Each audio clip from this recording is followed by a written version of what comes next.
진리를 사랑하시고 예수님의 재림을 기다리시는 성도 여러분, 안녕하십니까? 예수님께서 세상 끝에 일어날 예언하신 말씀을 상고하겠습니다. 마태복음 24장 9절입니다. 그때에 사람들이 너희를 환난에 넘겨 주겠으며 너희를 죽이리니 너희가 내 이름 때문에 모든 민족에게 미움을 받으리라. 여러분, 누군가에게 미움을 받는다는 것은 대단히 고통스러운 일일 것입니다. 잠언서 29장 17절에 불의한 자는 의인에게 미움을 받고 정직한 자는 악인에게 미움을 받는다고 했습니다. 선악간의 대쟁투에 있어서 의와 죄는 함께 공존할 수 없다는 뜻입니다. 빛과 어둠이 함께 할 수 없다는 뜻입니다. 그리스도와 벨리알이 함께 할 수가 없다는 뜻입니다. 그러나 아무 잘못 없이 어떤 신앙의 원칙으로 인해서 미움과 핍박을 받는다면 그것은 심적으로 괴로울 수 있겠지만 실상은 즐거워해야 할 일입니다. 왜 기뻐하고 즐거워해야 할 이유가 될까요? 예수님께서 당신의 자녀들에게 이렇게 축복하셨기 때문입니다. 마태복음 5장 10절에서 12절입니다. 의를 위하여 박해를 받는 자는 복이 있나니 천국이 그들의 것입니다. 나로 말미암아 너희를 욕하고 박해하고 거짓으로 너희를 거슬러 모든 악한 말을 할 때에는 너희에게 복이 있나니 기뻐하고 즐거워하라. 하늘에서 너희의 상이 큽니다. 너희 전에 있던 선지자들도 이같이 박해하이니라 라고 말씀하셨습니다. 그렇다면 마태복음 24장에 세상 끝에 일어날 사건에 대해서 주님께서 말씀하신 그때는 언제이고 누가 당신의 자녀들을 환난에 넘겨준다는 것이며 또 죽임을 당하고 모든 민족에게 왜 미움을 받는다는 것일까요? 우리 예수님은 성경 예언을 연구하도록 이 같은 숙제를 우리에게 주셨습니다. 우리는 성경 예언 연구를 통해서 우리의 아들한 지각이 열리게 됩니다. 주님의 말씀을 연구할 때 성령께서 역사하십니다. 우리의 의의 교사이신 성령님께서 당신을 알기를 힘쓸 때 새벽빛같이 일정하게 우리 마음에 비춰주십니다. 비와 같이 우리의 메마른 마음밭을 적시는 늦은 비와 같이 임하신다고 약속을 하셨습니다.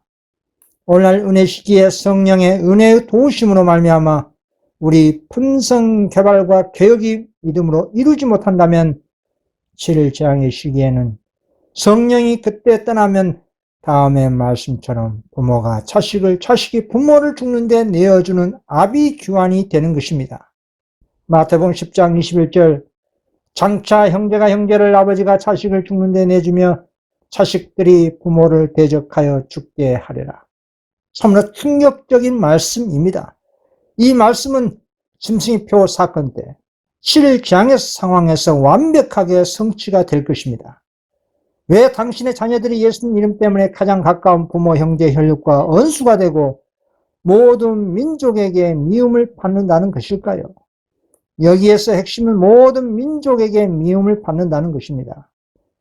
모든 민족에게 미움을 받게 될 이 예언의 성취는 범세계적인 사건을 두고 하신 말씀입니다.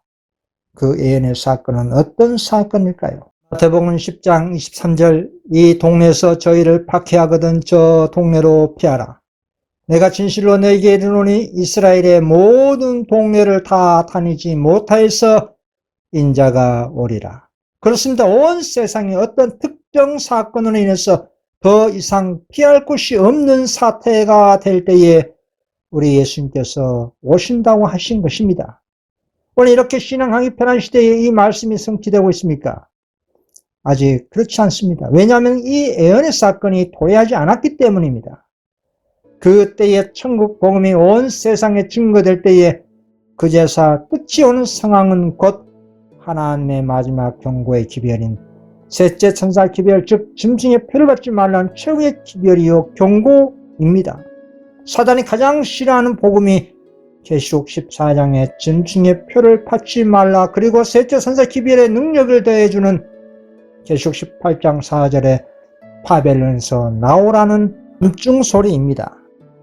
왜냐하면 이 마지막 천국복음은 1844년 이후 지성소에 입소하신 우리의 크신 대제사장 되신 그리스도께서 당신의 자비로 천사들을 파송하여 보내신 재림의 기별입니다. 예수님의 재림 전에 있을 성경의 마지막 예언, 짐승의 표, 이를 법령 제정을 통한 사단의 목적이 무엇일까요? 인간의 법률로 하나님의 십계명 안식일을 파기하고 거룩한 십계명 안식일을 지키는 적은 무리들을 박멸하는 것이 사단의 목적입니다. 과거 18세기 프랑스 혁명 당시에 성경을 불태우고 국가의 법률로 하나님의 존재를 부정한 사건이 있었습니다. 지구 역사 이래 초유의 사건이었습니다. 그 결과로 어떤 일이 일어났을까요? 성경은 그 프랑스 혁명의 당시 상황적인 사건에 대해서 이렇게 기록되었습니다. 계시록 11장 7절에서 9절입니다. 그들이 그 증언을 마칠 때에 무적행으로부터 올라온 짐승이 그들과 더불어 전쟁을 일으켜 그들을 이기고 그들을 죽이를 터인즉 그들의 시체가 큰 성 길에 있으리니 그 성은 영적으로 하면 소돔이라고도 하고 애굽이라고도 하니 곧 그들의 주께서 십자가에 못 박히신 곳이라. 백성들과 족속과 방언과 나라 중에서 사람들이 그 시체를 사흘 반 동안을 보며 무덤에 장사하지 못하게 하리로다. 그 당시에 사람을 죽이고 죽임당한 일이 일상이었습니다. 그 상황에 대한 또 다른 영감의 글을 읽어보겠습니다. 프랑스 혁명과 공포시대 동안에 프랑스를 지배하고 있는 무신론의 세력은 하나님과 그분의 거룩한 말씀에 대하여 싸움을 벌였는데 그것은 세계가 일찍이 목격하지 못하던 일이었다. 국회는 하나님을 예배하지 못하도록 금지시켰다. 그리고 성경을 모아다가 될 수 있는 대로 모멸적인 태도를 보이면서 공중 앞에서 불태워버렸다. 하나님의 율법은 유린당하고 성경에 명시된 제도들은 폐지되었다. 성경의 거룩한 안식일은 말할 것도 없거니와 7일 제도를 10일 제도로 변개시키고 신예식과 성찬예식은 금지시키고 한마디로 하나님은 없다라고 한 무신론이라는 이 짐승이 땅에서 올라온 것입니다. 무신론의 탄생으로 프랑스는 아비 규환이 된 것입니다. 하나님의 존재를 부인하고 그분의 율법을 인간의 법률로 부정한 그 결과는 짐승 이하 수준으로 인간이 타락하고 말았습니다. 사람을 죽인 일이 무슨 벌레 죽인 일처럼 대수롭지 않게 여겼습니다. 하나님을 경배하는 대신에 타락한 한 창기를 신으로 추앙하는 사태가 범국가적으로 일어난 것입니다. 이 같은 일이 또 다시 범세계적으로 일어날 것을 예언한 사건이 계시록 13장의 짐승의 표 사건입니다. 하나님의 십계명 안식일 대신에 인간의 계명이요 사단의 날을 경배하는 일요일 강제 휴업 운동이 더욱더 대담하게 발생될 때에 하나님의 계명을 지키는 사람들에게는 세상의 법률로 핍박을 받게 될 것입니다. 세상의 모든 민족으로부터 미움을 받게 될 거라 이 말입니다. 처음에는 벌금 그리고 투옥 나중에 사형 선고로 위협을 받을 것입니다.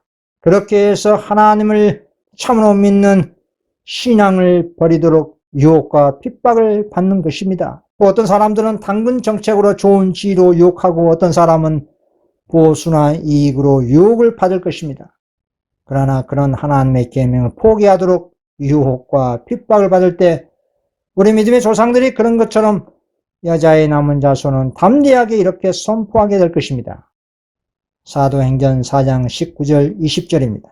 베드로와 요한이 대답하여 이르니 하나님 앞에서 너희 말 듣는 것이 하나님 말씀 듣는 것보다 옳은가 판단하라.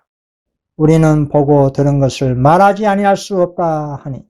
그렇습니다. 바울은 무릇 그리스도 예수 안에서 경건하게 살고자 하는 자는 핍박을 받으라고 한 이 말씀은 문자 그대로 그때에 온전히 실현될 것입니다.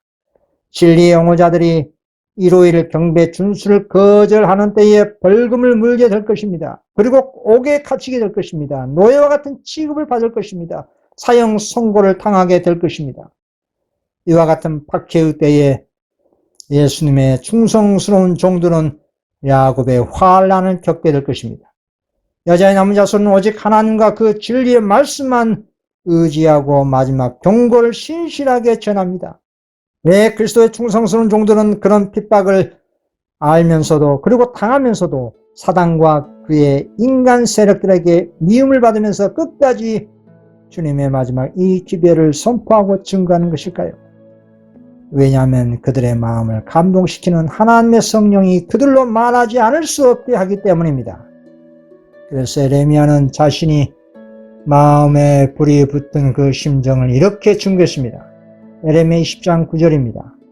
내가 다시는 여호와를 선포하지 아니하며 그의 이름으로 말하지 아니하리라 하면 나의 마음이 불붙는 것 같아서 골수에 사무치니 답답하여 견딜 수 없나이다. 세상은 우리 예수님을 거절했습니다. 각 시대마다 항상 진리가 그 시대에 주님의 신실한 종들을 통해 증거되었습니다. 그러나 항상 그 진리는 대다수가 거절하고 극소수의 사람들만 받아들였습니다. 오늘 마지막 때도 마찬가지입니다. 역사는 항상 반복됩니다. 의의 역사와 악의 역사는 주님 오시는 그 날까지 반복의 연속입니다. 우리 주님께서는 당신께서 이 땅에 계실 때에 유대 교회로부터 거절당했습니다. 왜 거절당했을까요? 마태복음 10장 34절 내가 세상에 화평을 주러 온 줄로 생각하지 말라. 화평이 아니요 검을 주러 왔노라. 평강의 왕이신 예수님은 영혼을 사랑했지만 결코 죄에 대해서는 간대하지 않았습니다. 당신의 평안을 얻기 위해서 죄와 타협을 하지 않았습니다. 오늘날 세상으로부터 교회가 핍박이 없는 이유가 무엇일까요? 그 이유는 예수님처럼 진리의 신앙을 하지 않기 때문입니다. 세속적인 표준과 죄와 너무 쉽게 타협을 하기 때문에 핍박이 없는 것입니다. 평강의 왕이신 예수님의 마음은 우리를 위한 사랑으로 넘쳐났지만 우리의 죄에 대해서는 결코 간대하지 않으셨다는 것을 항상 명심하셔야 합니다. 오늘날 주님의 종들도 영혼을 사랑해야 하지만 죄와 오류를 미하는 마음을 가지고 진리를 포기하거나 타협하는 일이 없도록 조심해야 할 것입니다. 참된 화평은 하늘의 언칙을 양보함으로써 결코 얻어질 수 없습니다. 그리고 어느 누구도 진리 기비를 전할 때에 반대 없이 언칙에 충실할 수는 없습니다. 신령한 그리스도교 신앙은 세상과 불순종의 자녀들에게 반대를 받을 수밖에 없습니다. 그러나 그런 상황에서 예수님께서는 당신의 제자들에게 몸은 죽여도 하나님을 사랑하는 마음과 정신과 그 믿음을 죽이지 못하는 자들을 두려워하지 말라고 하셨습니다. 마태복음 10장 28절 몸은 죽여도 영혼은 능히 죽이지 못하는 자들을 두려워하지 말고 오직 몸과 영혼을 능히 지옥에 멸할 수 있는 이를 두려워하라. 하나님께 충실한 종들은 사람의 권세나 사단의 증오를 두려워할 필요가 없습니다. 그 이유는 하나님께 인침받은 여자의 남은 자손의 운명은 그 영생은 그리스도 안에서 확보되었기 때문입니다. 너희 머리털 하나도 상치 아니라고 약속하셨습니다. 오직 하나님의 자녀들이 두려워해야 할 한 가지가 있습니다. 그것은 평화를 얻는다는 명분으로 하늘의 신령한 진리를 포기하거나 타협함으로 인해 하나님을 배반하진 않을까 하는 것이 되어야 합니다. 우리는 하나님의 진리에 믿음과 순종을 말미암아 품성이 거룩하게 변화되는 것입니다. 그래서 말세의 교회가 진리를 알면서도 불순종한 영고로 그리스도가 문밖에 있는 뜨뜻 미지근한 라오디게아 교회가 된 것입니다. 이 교회의 운명은 그리스도의 입 밖으로 토하여 내침을 당한 것입니다. 이게 예언입니다. 라오디게아 교회는 1843 이후 모든 기독교회를 총망라한 것입니다. 천주교, 개신교는 말할 것 없거니와 재림교회, 개혁운동교회, 모든 기독교회가 세상과 짝이 된 상태라는 것입니다. 그래서 그 바벨론에서 나오는 최후의 음성이 계시록 18장 4절에 나타난 것입니다. 계시록 18장 4절 또 내가 들으니 하늘로부터 다른 음성이 나서 이르되 내 백성아 거기서 나와 그의 죄에 참여하지 말고 그가 받을 재앙들을 받지 말라. 이 밤중 소리는 셋째 천사 기별에 힘을 실어주기 위해 보내주신 마지막 수많은 천사들의 음성입니다. 과거 19세기 재림운동 때 둘째 천사 기별의 능력을 더하기 위해서 보내주신 주님의 음성이 보라 신랑이로다 맞으러 나오라는 기별인 것처럼 마지막 때에도 셋째 천사 기별의 능력을 더해주는 음성이 계시록 18장 4절의 수많은 천사의 밤중 소리라 이 말입니다. 오늘날 이 마지막 때에 셋째 천사 기별을 믿는다는 라오디게아 교회들이 왜 그리스도가 없는 어떤 미지근한 라오디게아 교회가 된 것일까요? 과거 하나님의 선민 백성이요 하나님의 교회라고 잡으신 대단했던 유대 교회를 보면 알 수가 있습니다. 유대교회는 자기 스스로를 의롭다는 정신이 대단했습니다. 특히 그들은 사람들에게 높임을 받기 원하는 사람들이었습니다. 율법을 지키는 데 있어서 매우 엄격했습니다. 그 당시 헬라 문화의 영향으로부터 자신들과 이스라엘 종교를 지키는 데 앞장섰기 때문에 대단한 자존심과 자부심을 갖고 있었습니다. 그래서 이스라엘 종교계의 다른 분파들인 사두개파와 에스네파 그리고 일반 백성들을 멸시했습니다. 그리고 자신들은 정통적인 하나님의 율법의 수호자로 자처했습니다. 그러나 하나님께서는 그들의 그런 교만한 속마음을 다 아셨습니다. 이 같은 영적 교만은 하나님께서 가장 싫어하는 죄입니다. 따라서 유대교회의 그 교만은 스스로 하나님으로부터 멀어지는 원인이 되고 말았던 것입니다. 그래서 예수님께서 이같이 말씀하셨습니다. 누가복음 16장 15절 예수께서 이르시되 너희는 사람 앞에서 스스로 옳다는 자이나 너희 마음을 하나님께서 아시나니 사람 중에 높임을 받는 그것은 하나님 앞에 미움을 받는 것이니라. 오늘날도 마찬가지로 라오디게아 교회가 뜨뜻미지근하여 타락한 이유가 여기 있습니다. 계시록 3장 17절 내가 말하기를 나는 부자라 부유하여 부족한 것이 없다 하나 내 공고한 것과 가련한 것과 가난한 것과 눈먼 것과 벌거벗은 것을 알지 못하도다. 자신들이 선민 백성이고 남은 교회라는 이 영적 교만에 빠진 오늘날 라오디게아 교회의 그 상태입니다. 그래서 사단은 뜨뜻미지근하여 타락한 이런 라오디게아 교회와 싸우지 않습니다. 그 여자의 남은 자손에 대해 분노한다는 것이 예언의 실상입니다. 그 여자의 남은 자손의 특성이 어떤 핍박과 시련이 닥친다 할지라도 끝까지 하나님의 십계명, 안식일 계명을 비롯해서 모든 계명을 차원해서 믿음으로 순종합니다. 그리고 오늘날 늦은 이 시대에 성령의 은혜에 힘입어 마지막 셋째 천사의 경고와 그 기별에 힘을 주는 최후의 밤중소리 바벨론에서 나오라는 이 기별을 온 세상에 듣든지 아니 듣든지 믿든지 아니 믿든지 경고하는 것입니다.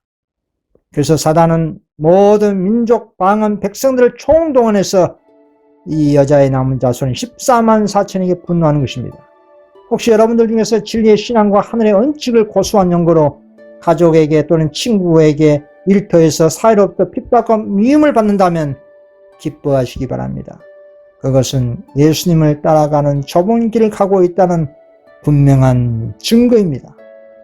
우리의 모범자 되신 예수님은 이 땅에 계실 때 사람들에게 미움을 받았지만 결국은 온 세계로부터 높임을 받게 될 것을 이사야는 이렇게 예언했습니다. 이사야 49장 7절입니다. 이스라엘의 구속자 이스라엘의 거룩한 자이신 여호와께서 사람에게 멸시를 당하는 자 백성에게 미움을 받는 자 가난들에게 종이 된 자에게 이같이 이르시되 너를 보고 열 왕이 일어서며 방백들이 경배하리니 이는 너를 택한 바 신실한 나 여호와 이스라엘의 거룩한 자를 인함이라. 우리 예수님은 이 땅에 계실 때 당신의 흠과 점 없는 품성 때문에 미움을 받았습니다. 그리고 주님께서는 세상으로부터 미움받는 당신의 길을 가는 자녀들에게 이렇게 축복하셨습니다. 마태복음 5장 11절에서 12절 나로 말미암아 너희를 욕하고 박해하고 거짓으로 너희를 거슬러 모든 악한 말을 할 때는 너희에게 복이 있나니 기뻐하고 즐거워하라. 하늘에서 너희의 상이 큼이라.